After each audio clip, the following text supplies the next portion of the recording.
My name is Craig and I'm 12 years old. I struggle quite a bit at school and find it difficult to concentrate. The other kids at school, they called me a word once. It was spastic. At first it was a word everyone said in the playground. The teachers never told them to stop it or told them it's a bad word, so I just tried to block it out. But then they said it to me. It didn't bother me at first, but then they called me it again and again, over and over. I thought they were my friends, but it's hard to tell sometimes. I try to laugh it off and pretend it doesn't hurt, but it does.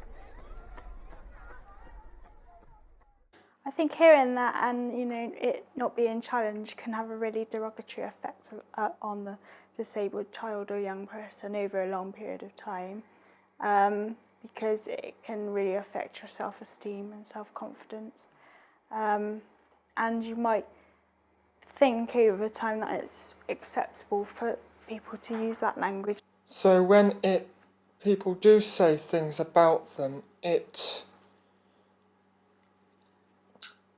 puts doubts in their mind about who they are, and it makes them feel inferior, as it were,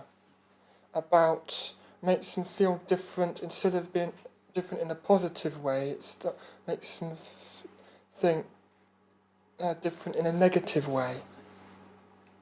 Derogatory language, I think, is a problem because a lot of it is taken out of the original context in which it's meant to be used. I mean, you shouldn't use it anyway, but I think a lot of it is kind of taken away from the original source.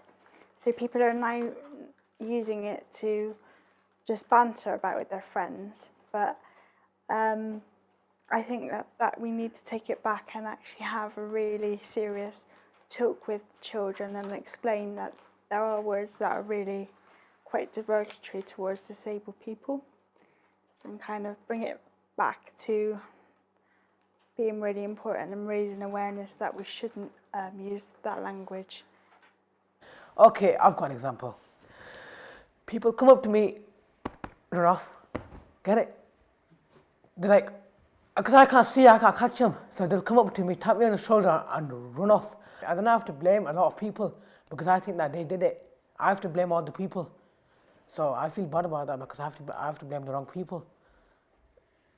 I think there's a lot within disability bullying that is kind of ignored and not explored enough within schools, because any kind of ism, like racism or disableism, is kind of want to be shut away in schools, but actually I think schools need to face it and challenge it, because without challenge it's not going to get any better. So that's my view. I want bullying to stop in schools and colleges because I feel as though everybody has got potential to join in on everything, even though it takes a lot longer.